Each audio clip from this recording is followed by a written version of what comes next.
And with a look of admiration, Metropolitan Basil said to me, "Does that always happen when you first start?"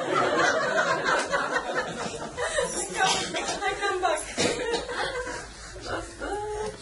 Anyway, the two early reports, 76 and 84, that we produced were on a number of issues, but they lacked a central focus.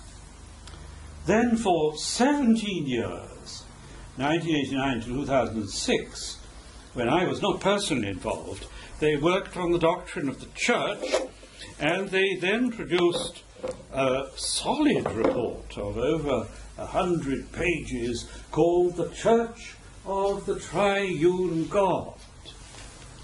How many of you have read this report?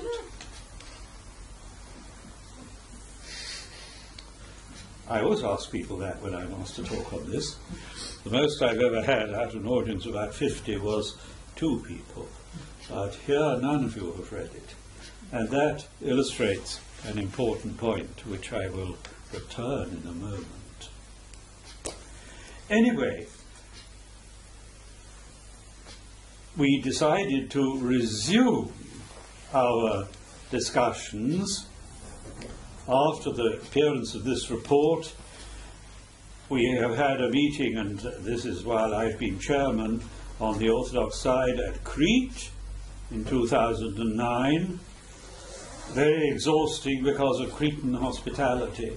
Every day, after spending about 7 hours in discussion, we were taken off to a Greek seaside taverna and entertained in the characteristic Cretan way till the small hours of the morning. I was absolutely exhausted. Then we've had a meeting here in Oxford in 2010, this year. We had a party in the grounds of St. Gregory's house. And we shall meet again in, God willing, in Albania in 2011, where I've never been. Now, the theme for this latest round, whereas the Church of the Triune God was concerned with chiefly ecclesiology, the theme is now anthropology, the understanding of the human person. And I supported this theme because I felt the differences between the Orthodox and the Anglicans are so great that it's not very feasible to talk at this point of an immediate prospect of unity. But if we took a subject like the human person, then we could discuss pastoral issues in which perhaps we could find that we did agree, and where at least we could learn from one another's experience.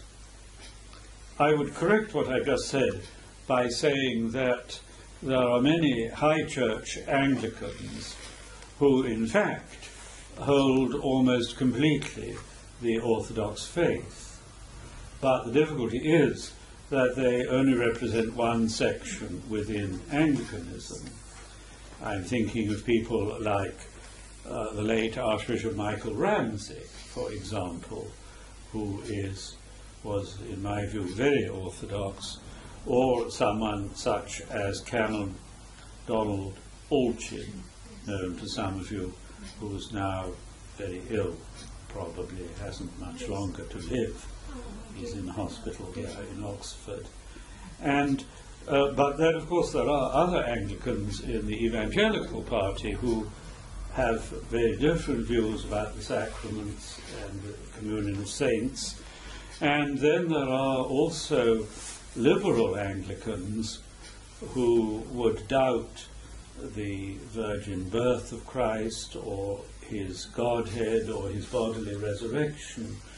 And so, because of the great variety of views in Anglicanism, it's not easy to see how where we can draw together in unity.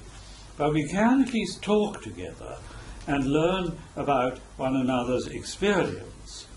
And the doctrine of the human person involves a whole series of practical questions which confront all Christians, which until now have not confronted the Orthodox very much, but we shall have to look at them, and we shall have to be willing to explain our Orthodox viewpoint.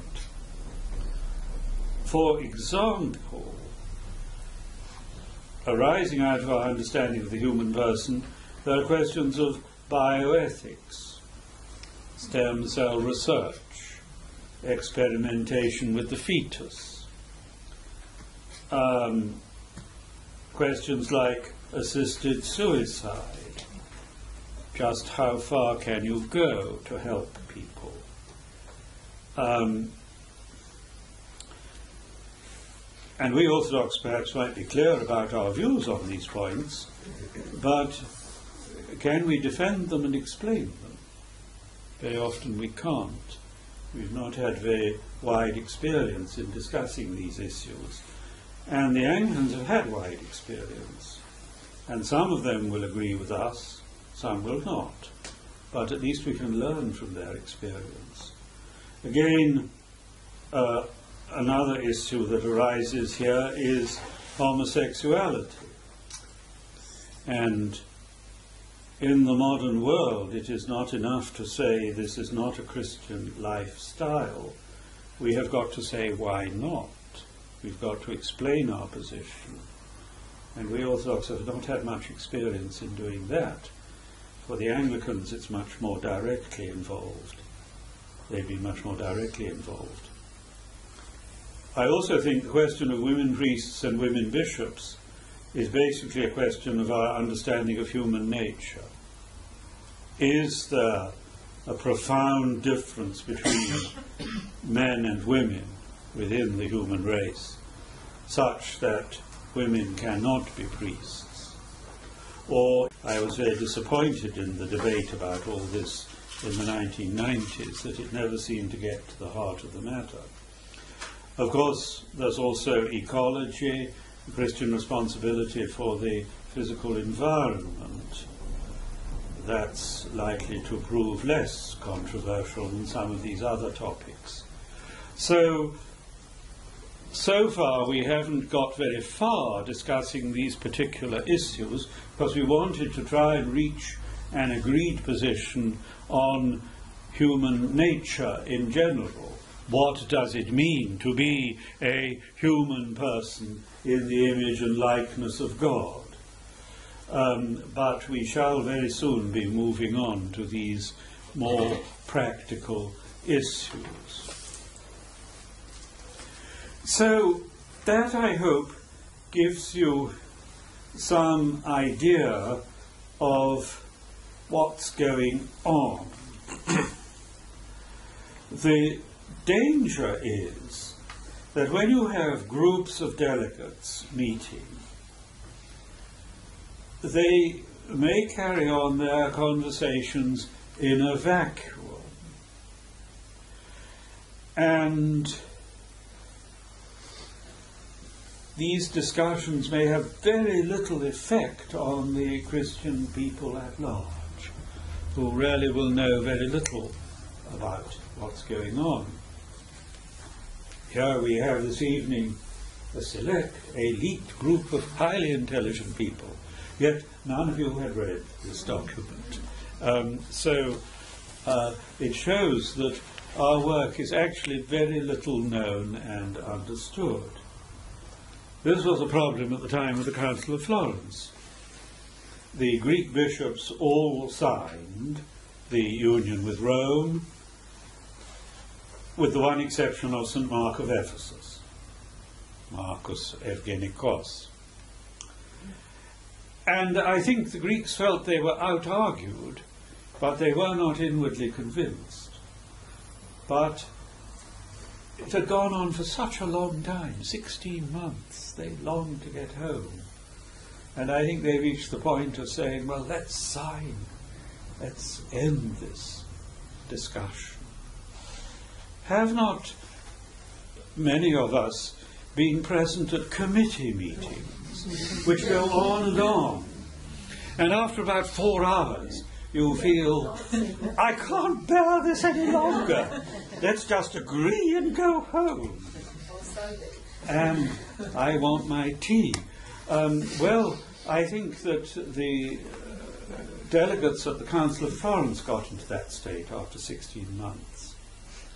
But when they got back to their dioceses, the Greek bishops, of course, found that the people knew nothing of the discussions, and they found it impossible to present the findings of the Council in a convincing way.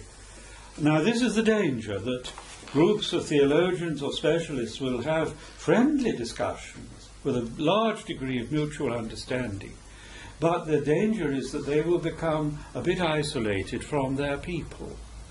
And it's not enough to agree in committees. The agreement has to be received and accepted by our churches.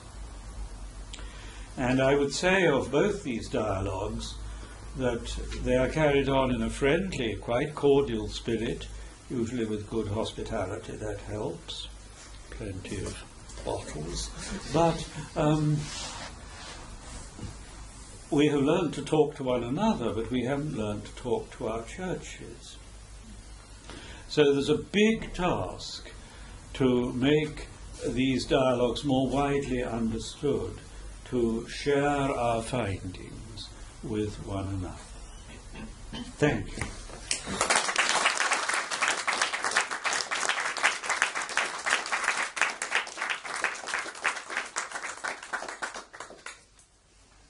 I'd just like to thank Metropolitan Kallistos for starting off our series of talks at the Women's Group. We're hoping to have as a regular event. Thank you so much, and I hope what you said at the end of this being that very, very important point, this is perhaps a tiny little start in that process of better dialogue with the communities. So thank you very, very much indeed.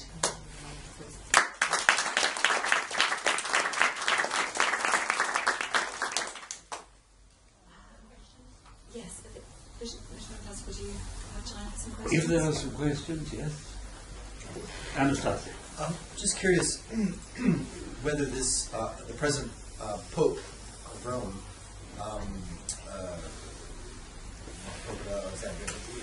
considers the Catholic Orthodox dialogue to be sort of a great priority, as far as you know.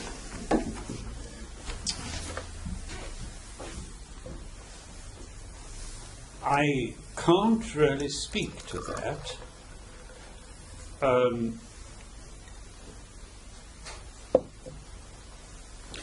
His predecessor, John Paul II, did on a large number of occasions say that he assigned priority to the Catholic Orthodox dialogue.